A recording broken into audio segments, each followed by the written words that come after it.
Hey there folks, and welcome back to another Let's Play of... It's Crash Bandicoot! Warped!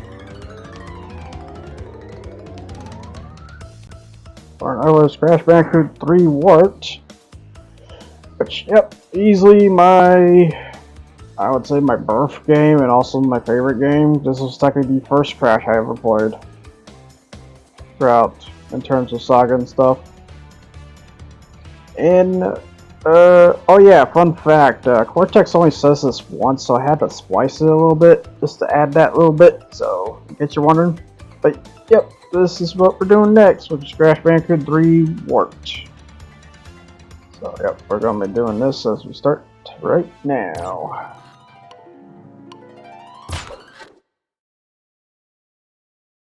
Now, last stuff from Crash 2.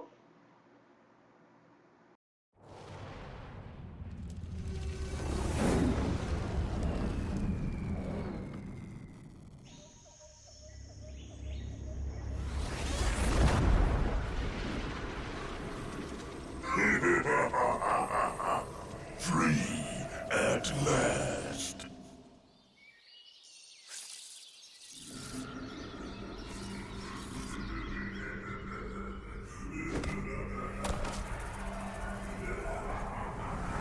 Uka Uka is free?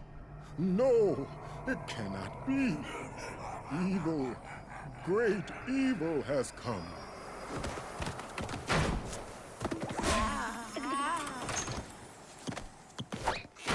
None have dared fail the great Uka Uka even once. But you, Cortex, you have failed me twice. Great Uka Uka! It was that infernal Bandicoot! From deep inside my devil prison, I sent you simple instructions to follow. But you lost the gems, you lost the crystals, and I have lost my patience.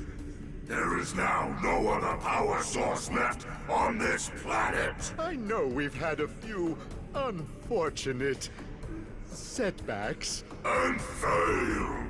But since your bumbling has managed to set me free, I am feeling generous.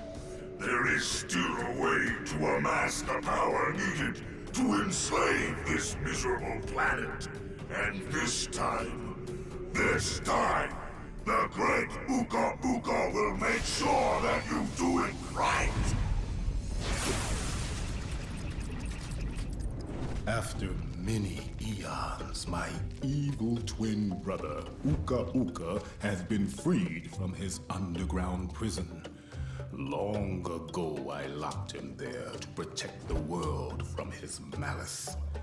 Now, free once again, he must be stopped.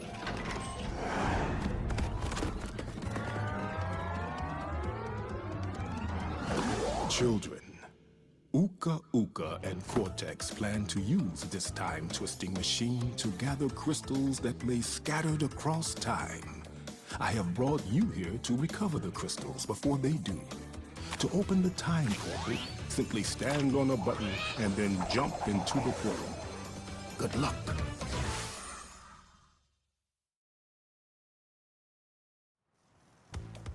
So Crash Bandicoot 3, like I said, is basically my childhood game, and basically the game I started with way eons back. When I was like, I don't know, age 3 or 4. When I touched the controller the first time. Oh yeah, also you can have Coco immediately if you want to. Yep, grabbing her immediately. And then there's just a pink laptop here for the rest of the game. Now, we have 5 worlds, but they are fenced off. There's also a bonus teleport there you can see, but we won't be touching that till at the near end. Now, as Aka said, you have a world selection now when it comes to this, which I gotta admit, would rather stick with 2's portal style, where it's more instant. Because what they could have done was just add 2 style, but give it the portal reflection to it. That would have made it so much better, but here we go, starting at Toad Village. Crash, crash, crash. Why must you always muck in my mud? Oh, look! I have a mask helping me, too. We will find out which one is more powerful soon enough. It's kind of funny because we just never heard about that mask. But, Toad Village is basically your beginner's level, like Turtle Woods, or Nsane Beach, I believe. But yeah, this is basically your beginning level, and for a medieval level, I like it. And for a startup song, pretty good too. Now the controls are basically the same as Crash 2, where you had the crouch jump, you even had the super slide spin jump on top of it. So basically fundamentally the same. There's some changes here. As you see here, there's a box here that switches. I want to know about those boxes that switch. You need to break them immediately as soon as you see them. If you see them, you need to go break them. If you do not break them, they will eventually turn into a steel box, and it does not count towards your box total. If you didn't broke it when it was a regular box. So something to note about that. Others say they exist, and I honestly don't know why. I think it's at least better than the boxes that later get introduced in Crash 4, luckily. But on to the bonus section here, or the puzzle section, I call it. It's where someone could just turn around and just make a game that's called this the puzzle section. I'll be on that list. It's Activision crapped on Crash anyways. But yeah. Well, someone go make their own Crash Bandicoot. I've seen examples so far. Might be end up doing one of those one day. Because I know one is called, I believe, KO the Kangaroo. I saw that one. So I might end up grabbing that one in the future. That looks interesting, although I think it's more of a 3D than a 2.5D. So, you know. But basically, in terms of the level itself, this level is basically just normal. Just your normal understanding and stuff. Avoid the frog, how you pass through. From the night, wait till he doesn't swing. And then the goat, just spin into him. Just do not be in front of him. Because I think that's where he's dangerous at. But yeah, for the night, just spin him at the beacon. So he ain't focusing on that, he's focusing on the claymore. Because I said sword, no, that's a claymore. Yeah, you just got all these special revolving boxes. At least this time around, no color gem, so it's not color gem immediately. So they're gonna be very nice, because if I recall, these layouts throughout these world, well, I say the first two worlds are very refined. Like there's not much problems you have to do for getting gems, unlike 2 or 1 for that matter. So you don't need a color gem immediately in some cases, but there is this one case here, I believe. Nope, not that one. That one's fine. Oh yeah, and this is also a big introduction to gimmick levels. I say loosely because gimmick levels were already kind of banging too because of Polar and the jetpack, but now it's technically even more some in 3. Because they just wanted to go crazy. They wanted to make their own game engine stuff, just to say, "Oh, hey, yeah, you know, we're kind of getting sick of the regular Crash formula. We're going to be trying to make other Dynasty stuff." And this is one of the examples. Was a swimming level section, which you know it works. This technically works. Just gotta be careful about eels, as you see there. You gotta break the boxes, there we go. Oh yeah, beware of the sharks. You can spin into them, doesn't mean we kill them, just beware how you interact with them. But yeah, swimming controls are kind of weird because you hit X repeatedly to move fast, which that's not the fastest speed, however. The fastest speed is in X and square. Because yeah, sometimes I wonder that rhythm spin mechanic they add for Crash 4 comes from this, because it really feels like it. Now later throughout the level here, you'll see these, I don't know, it's supposed to be like a jet ski water, some kind of push pad at the end of the day. I was like, but you basically take control of this. I will note, if you ever get hit, you lose this. So don't lose this. Whatever you do, try to get to the end of the level with this because you need this to shoot the corals and stuff. Because this is the only thing that could take out the coral. That's the problem about this thing. You also can hit the dash button. I'll be hitting the dash button here eventually, but squares usually shoot, circles usually just gun-ho it into a dash. Yep, you also got these obstacles that they have here, which, or relic times, they're crazy. But yeah, I will say, this is, would say Crash 3 also introduced the relic races, and these levels are made in mind for that, where the first two weren't made for that, like at all. So it's crazy on that.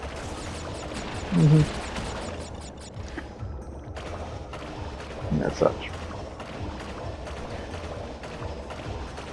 Not just swimming through here, killing the mines and stuff, and then that weird revolving box. So like I said, you gotta take those out immediately. If you don't, they turn into a steel box, and you don't want that. Just that box gem goodbye. But anyways, there's a gem for that one. Just easy.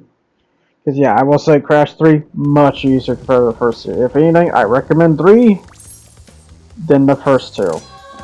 At first. When it comes to playing the Crash Trilogy, period, I'd say play 3 than the first two.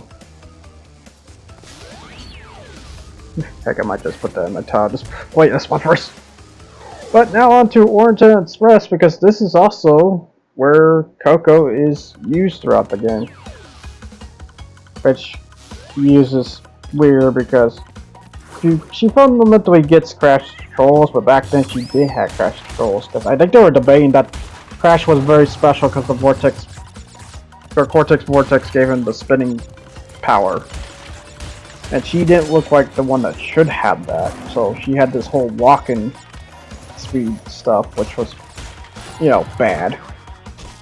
Which, yeah, I'll say hello to my first death immediately, because, yeah, I'm just gonna say Orient Express is a disaster to me. Because it's been eons since I last controlled this tiger. I will say, technically better than Polar, it's just, fundamentally, you have to, like, kind of understand it a bit more. It's a bit more complicated than Polar. Where Polar's just kind of simple.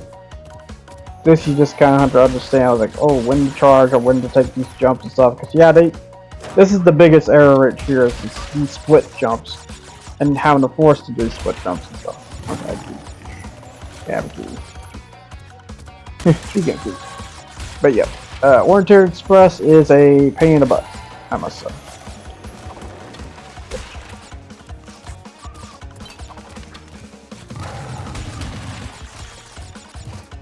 Now.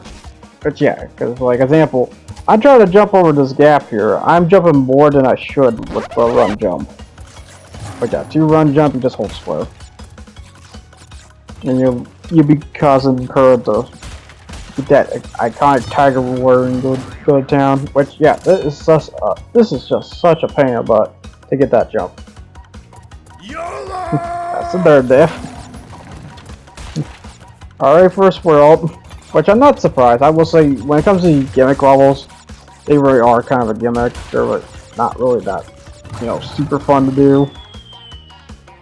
People will always debate whether to say these are good or not. At the end of the day, it is different. It just feels like does this have to this? Maybe, maybe not. I don't know.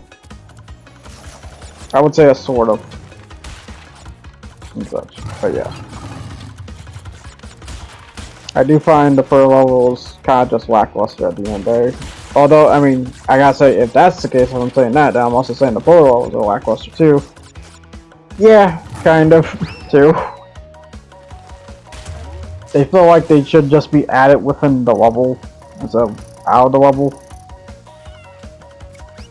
Or have its own level dedication, which, you know, technically Crash 4 kind of fixes that, but the problem is the polar controls are just horrible. Especially that alien dog.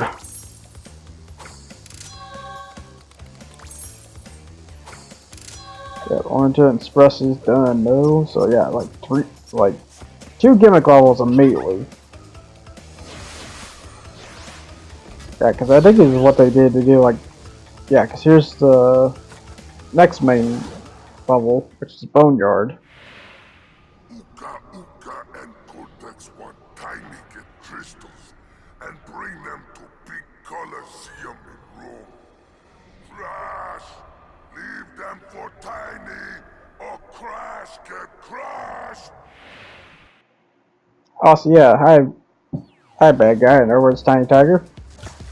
Because yeah, sometimes over time when you complete more of the levels, or beat the levels basically, the villain will show up occasionally to remark what they're seeing there. How dare you get that crystal? Yeah, now onto the Dino level, which is basically not only like a boulder, mostly boulder level, it is also a level. This is how you do it. Technically. I say technically loosely because this Triceratops is a bastard to deal with. Same with the shallow water. The shallow water is a pain about to get through. Sick music track though, but I like the Crash Bash one with the Jungle Bash though.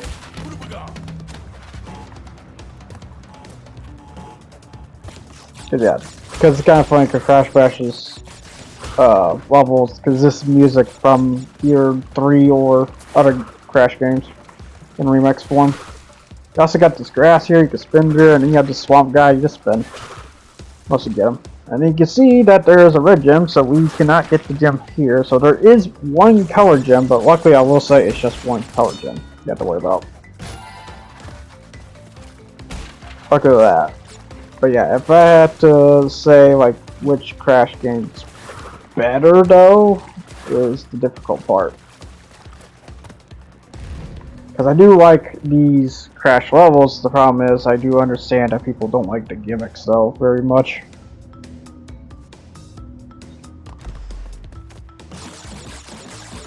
And I do have to get a optimal eye when it comes to that.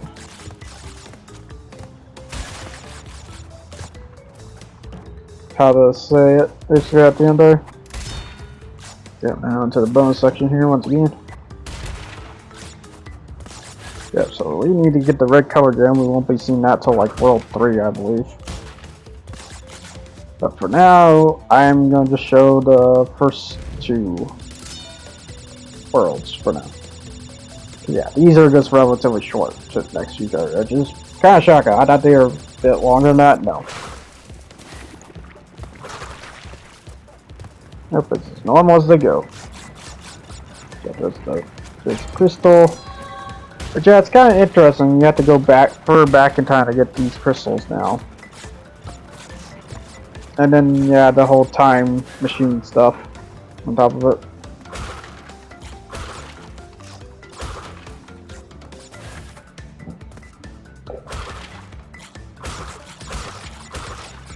Oh, yeah. Now do this thing Triceratops once again.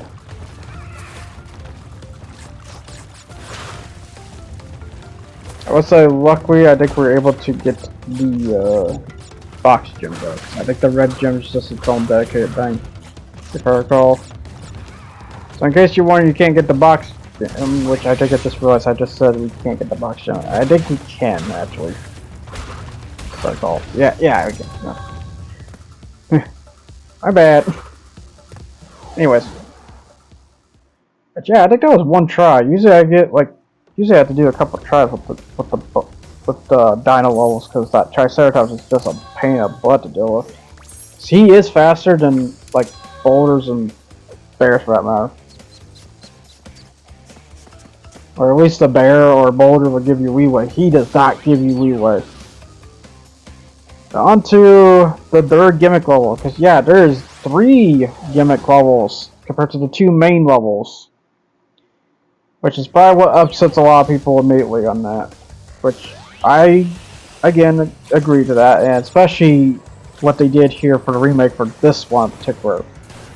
Because in the OG, you were able to turn this jet ski no problems.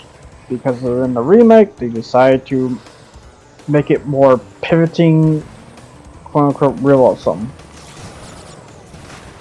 To give it a more tougher way to steer as a result. It's fundamentally can steer, just not as artful, I would say. It's just more smooth and artful. So yep, your goal is to go around in this level and just get all the boxes that you see and stuff. Because I will say, one interesting thing is they kind of explored on the whole 3 aspect with this game. Because Naughty Dog was trying to find different ideals when it came to this. Or, Activision just remade it at the end there. They're very interesting and stuff. But sadly, like most of these gimmicks they did, it's not really strong and such. Because I mean, all you're doing, I'm literally gonna say this. This is literally jet ski somewhere. I call it. Is it unique? Yeah, it's unique, but just not uniquely great. For the most part. How bad I had to dodge this bomb here. It's like, okay, how do I get to dodge this bomb here without, pausing for a good minute, and then just eventually, when it is out of the way, get the box. But yeah, the bombs are a pain in the butt, if I recall, when it comes to this. So beware. Beware.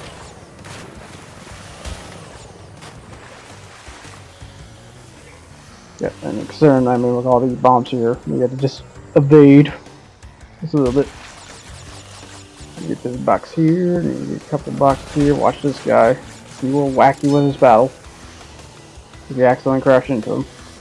Yeah, I will say, at least one good thing that comes out of this, a lot of funny animations. When it comes to this level in particular, for Coco's case.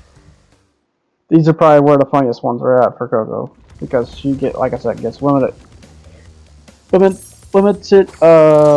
animations, but for the levels that are dedicated to her, no. Now on to dealing with Tiny Tiger, as you see that the boss icon takes over the selection now, and you are forced to select Tiny for a fight. Crash! Coco! Stole the pretty crystals! Tiny, take them back in Gladiator Arena!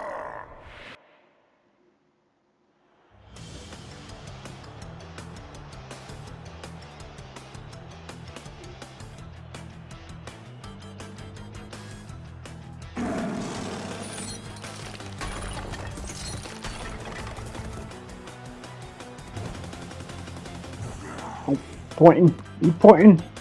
He's getting his pitchfork. Oh god. Many jabs, and that's when you spin. And that is the simple fight of Tiny Tiger for Crash 3. He is downgraded tremendously from his Crash 2 side. And then not only that, if you realize throughout this tiger or lion part here, you could spin the lions, making this fight like one of the easiest fights period. Because I will say, the real threat for me wasn't him, it was the lions. He was the easy part. It's just realizing, oh hey, yeah, you can just spin the lions. Which I love it, because a lot of people did this cheating method where you just lean on off to the top left, I recall. And nowadays, if you try to do that, you'll just have the minions chuck cheese at you, I believe. Where in this case, when Tiny's defeated, you just see him get chucked with tomatoes. I tried to see if I was able to do it. I think I had to do it during the fight, though. It's like a Pacific corner, I recall. Like, oh, hey, that's freaking cheating. What the hell? But, however, when you defeat a boss, you get a upgrade of the move. You get upgrades and stuff, which in some cases enhances the move, like in this case. Well done, children. By defeating Tiny, you have unlocked the gate to the next time travel area. Go back to the center of this time twister and save your progress if you wish. From there, you will see that the gate to the second time travel area is now open. As he did. So back to the whole upgrades thing. You can basically unlock new power-ups and stuff eventually once you defeat the boss. Which in Tiny's case, we get the body slam. And when I say body slam, I mean full force body slam, where it's not only just a faster slam, it's a shockwave so you can hit things a little closer. Like you can hit a nitro crate with that and stuff. Now I was debating to do World 2 immediately, but then I realized it was like only 25 minutes. Like, okay, I can just do the next one. So we are now doing with a Dingo Doll, starting with Gee Whiz. Why must you continue to be a thorn in our side? Who? What? Where was I? Oh, Tiny was a good fellow. He hated everyone and everything, but a good heart nonetheless. Please be more reasonable with my minions next time. Yeah, I agree. I kind of feel bad punishing Tiny, but I mean, he was in the way, so you know, when you let him do it.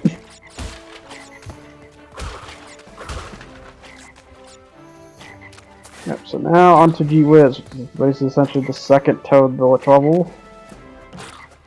Which this one's gonna be a little bit different, because what's different is, well, not only the sunset, but yeah, as you can see, the belly flop is now a slam. Yeah, fast. Yep, now we got wizards, which yeah, these wizards, they can be a pain in the butt, because your objective is just jump over the little sparkly balls. Things. Sparkly spells. Or bows. Sparkly spell balls. What do you want to call it? You call it sparkly bows or sparkly spells. Yep, there's a goat. Yep, there's that. I think that's a goat. Yeah, I'm pretty sure it's a goat. Because rams have their horns all curled up, where goats have it just arced. Yep, so once we're done with this, which yeah, as you can see immediately on the whole box counter there, we are jumping immediately straight to 100 boxes. Because if I recall in Crash 3, we deal with an abundance of boxes. And you want to make sure you know it.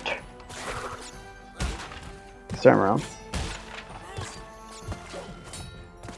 Get rid of that.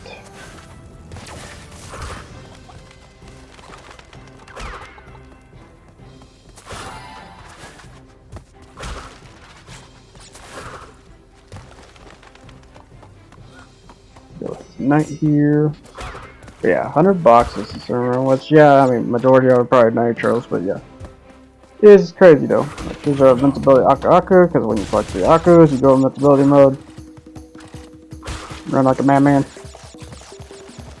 You technically get increased walk speed? No, I think you technically walk the same, it's just he looks like he's jogging quicker. On to the bonus section. Figure out how to solve this one. Yeah. So say goodbye to Aku, because let's say I did an F up here. You're about to see. So let's see, we just jump through these boxes here, get some off the fruit and stuff. And we jump on this box, and then we jump there, and then okay, so it's not the pit, but it is something much worse. Let's see here. And I hit the switch. You don't want to hit that switch, because the reason why, it blocks up not able to get that box there. So back to doing it again. In other words, that's such. Doing it again.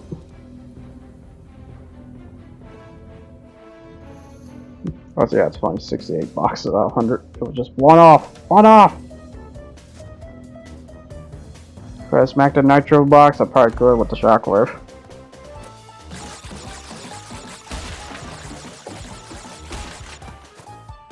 Of course, I'm not gonna do this right this time. Surprisingly, I did that really well when I did the Wumpa boxes. Yeah, well, let's do this the right way, shall we? This is what you're supposed to do. Which one do you get this real quick? Not jump on that. Hit that. Smack it. Smack it with your forehead. There we go. And smack this with your forehead. I was just making sure, like, is he just boxing? He's just boxing, right? Better be. Alright. And there's 18 boxes. No, we passed the funny number.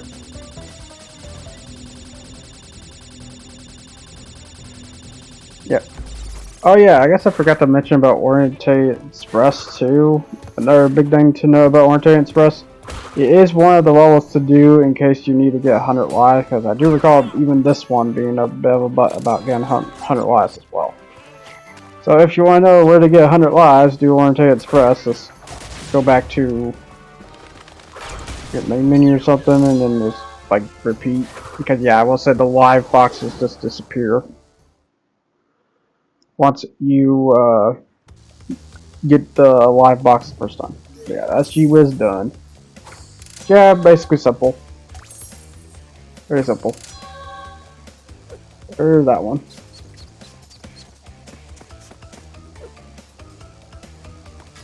Now onto Hang 'em High, which yeah. Here's our card gem, which I'm just showing other ones. We also got Hog Ride. Toon Time. In Midnight Run. So yeah, we got another pair of levels. Oh boy! First, Hang 'em High. Which, Hang 'em High, I don't think we can get the yellow gem at all, because I don't remember what's the way to get that yellow gem. I recalls, if I recall, I think it recalls going to the secret warp area. Which you're probably wondering, how do you get to there? I will say it's different. Instead of being secretive about it, you kind of need a collectible in order to go to those secret levels. I will say. But other to say, Hang 'em High is basically your one of desert levels. Yeah, or in this case, in Arabian. They must have really wanted to have Aladdin involved. I gotta say. Now we got these monkeys in the jars, I believe those are jars. And I will say that monkey is a special enemy because or ape, or is he ape? You gotta tell. Oh, he's an ape. Okay, he's an ape. Okay, for an ape, if you slide, you can immediately take him out. However, if you spin him, he has 2 hit points, because what will happen is you knock his pots over and one of the pots will land into him. And then you have to spin at him again just to get rid of him for sure. Oh, so yeah, I see the revolving box, gotta go after it. Yeah, that's the problem about those revolving boxes. And surprisingly, I don't think they come back for 4 Virgo. Strangely come back for Raptor Cortex though. For those that have played Raptor Cortex or not. I have no idea if they ever was gonna come back or not. I assume probably not. At this point, history is history. Anyways, on to the bonus level, which yeah, we got revolving boxes here again. Which, yeah, gotta get rid of those. And then, well, I technically did that wrong, but you can just do the super slide spin jump. Which, for those that just came here for 3, the super slide spin jump, you just hit the slide, and then once you hit the slide, or once you're into the slide, I don't know how far in you want to go into the slide, you just hit R1, and then right when you hit that X, hit the square as fast as you can. If you hit fast enough, that spin will propel Crash to double jump heights, which is very useful for some situations. And very interesting thing they have for the remake, because for some reason they kept it for the remake, even though it's considered by many an exploit. I consider it a feature. So if you just want, double jump on the go, there you go. But yeah, did the whole, I was trying to show the spin method there, but of course I died. So there's the sex stuff. Let's get back to doing this again, which luckily I don't think this is where the death platforms ain't shown just yet, so luckily at that. So I was thinking, was this the one with the death platform? Because I will say there is one with the death platform, and no, I am thinking the later one on that. Because yeah, there is one.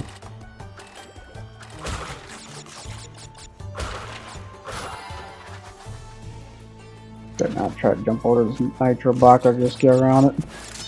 I got the swordsman here, which don't attack them head on. Just wait till they turn.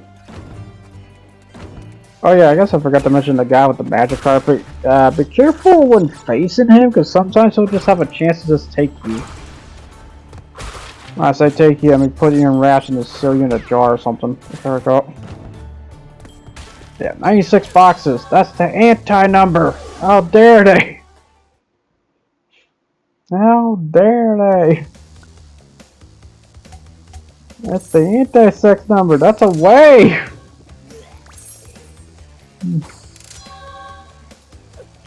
But anyways, to Roadhog, I believe.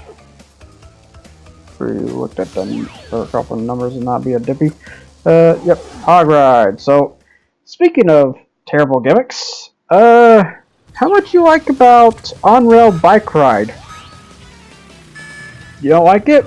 Well, too bad. You're gonna like it.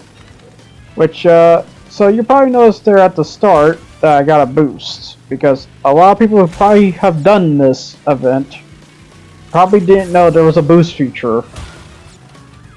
So in order to do the boost feature, you hit the draw as soon as the second light drops. And if you're good enough for when the third light drops for the go, you get the boost. If you throttle too early, you don't get it. But to say on that, you basically just have to draw at the right moment, which is, I'm not gonna lie, I kind of like that for a startup. Too bad kart racers really don't do that. They instead just, oh wait, no, I take it back. Crash Team Racing technically did, which is, when we get to that, we'll be getting that after Spyro, let's say, because Spyro will be next, in case for those that are curious.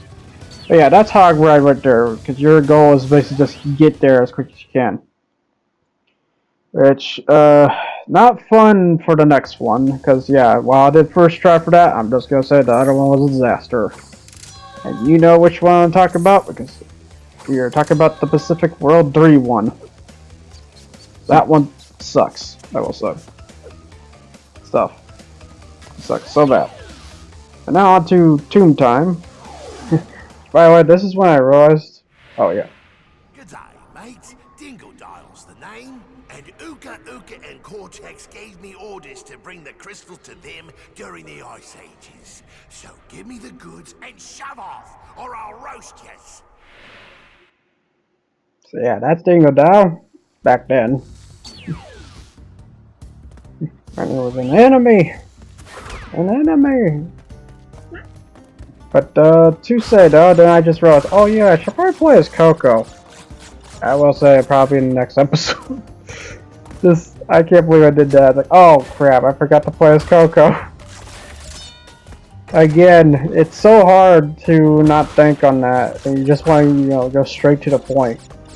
But Tomb Time is your second desert level, and this one focuses around the pyramid. So yeah, they have not one, but 2 desert levels. I really want to emphasize on that whole... Although this one's not really a nod to Aladdin, this is more of a nod to Tomb Raider. And why would you think I say that? Because there's a level later on here called Tomb Raider, if I recall. Something like that. Yeah, we'll be getting to that level eventually, but for now it's just Tomb Time. It's Tomb Time, I can't remember what all I can get here. I don't even think I can get the box gem, if I recall, because it doesn't say there's one special case for these tomb levels that I do not care for. I mean, technically, I mean, can't care for anyways, but I mean, it's the most common thing, but you know, instead of a platform, it's something else. I will say. Oh yeah, you also get to deal with this monkey. But yeah, your objective is just break the pots. You know, stop chucking dung at you.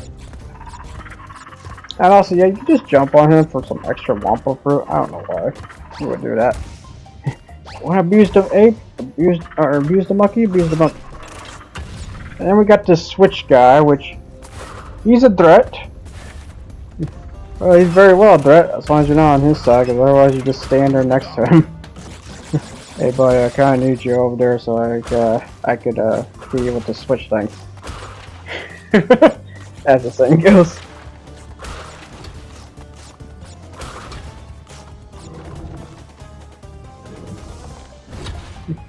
So yeah, as you can see in front of us here, we not only have a split path, we have a gem door split path. Oh joy! You need a purple gem in order to do this door. That's the saying goes. Otherwise, you can't get the gem there, and you can't get the box gem, because you also have to do this split too. If I recall, that warps you back to there. That's why I don't care very much about these two levels.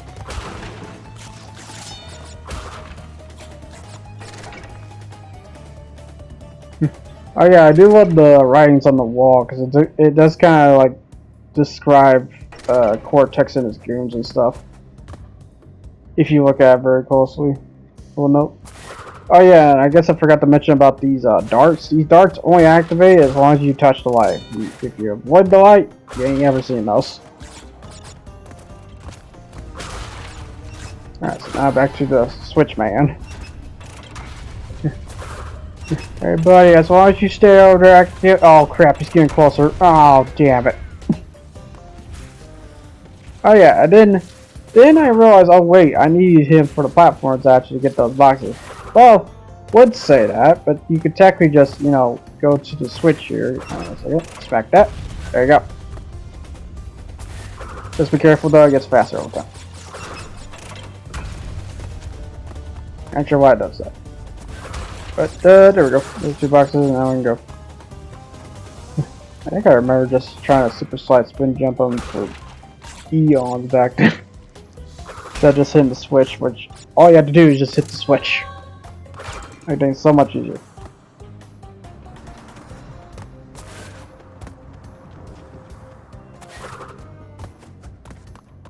But yeah, we miss a bunch of boxes because they are on the purple gem path. Sadly.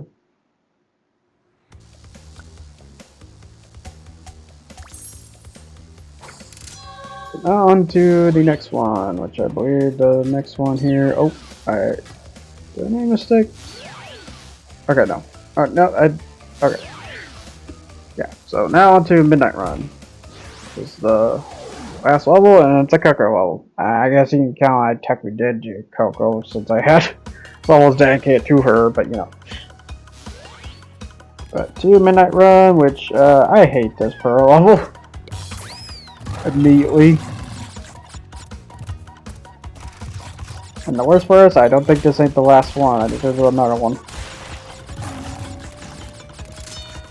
Which is kind of funny because I don't think there's not much different besides, oh, me missing the boxes. Like a butt. Yep, now to another barrage of deaths, because I'm not going to be surprised if the majority of my deaths are going to be coming from this tiger here. Because the controls are just a butt. Absolute butt, and there's not much you can really do besides, you know, add more freelance controls to it, but I think it's already pretty freedom and control enough. It's just a pain about to navigate through this area.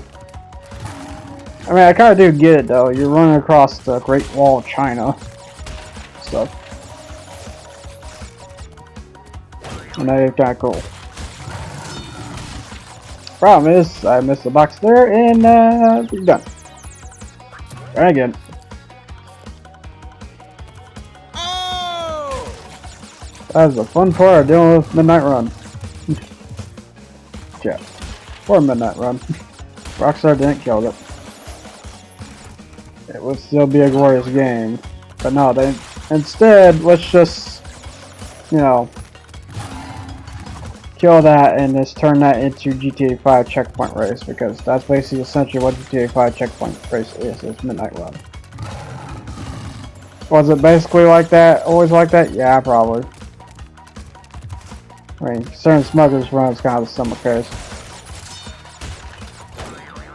Kind of. And dead. Because I somehow tapped the ramp there. I was trying to evade over it, but somehow I didn't. Yeah, that's there. Yeah, these barrels can be a butt because I'm trying to jump there. Sometimes when you are on a slant hill like that, it does not allow you to jump. I don't know what's up with that. That's the fun part. Alright, now back to these barrels. Let's just evade them. Yeah, I could do some crazy methods for it's just a matter of re-understanding because it's been eons. Because I think I checked my Let's Play, I think it was like 6 years ago, if I recall. Yeah, it's been eons. That's it. There's the gem for that, and out of here. Now, on to Defect of Dingada.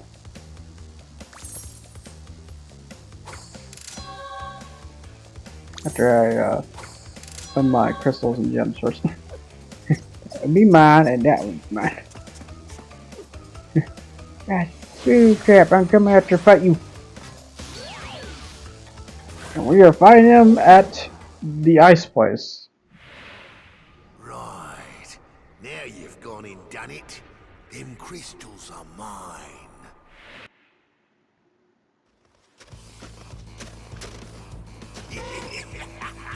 Break out the butter. I'm gonna make toast. So, Dingada, usually like one of the best bosses for Crash 3, and especially that music. The problem is, you can exploit. Because his crystals, for some reason, even in the remake, they didn't bother to make them higher. The problem is, I got hit by the fire because I didn't realize, like, oh crap. Oops. Alright, so let's do this right again. Oh, I smack him again. Screw it. I'm still counting it. So, this fight, what you're actually supposed to do is basically just let him shoot around about here like this. And then over time, he will start blasting through his crystals to let him get to you, basically. So basically, you let him go all offense just to let him, you know, break his own stuff just to get to him. Like I said, yeah. Now on to the next phase where you guys are insane. But however, you can just outrun him too, if you want to. Because that's when I just realized, like, oh yeah, that's right, you can just outrun him. So, in other words, he's just one of the most super easy bosses. And then not only that, he also feels like a boss he should be in Crash 2. I'm gonna be honest. He should have been the boss placement for the Komodo Brothers. But for some reason, he is instead a Crash 3 boss that houses the desert levels that Komodo Brothers should have. Because I always find that a bit weird. It's like, feels like those should have been switched around. So it's interesting. But that basically marks that for the first part of Crash 3. I thank you for watching thus far if you enjoyed it. And again, thank you for watching and stuff. Until then, I'll see you guys next time. You guys take care. And ciao.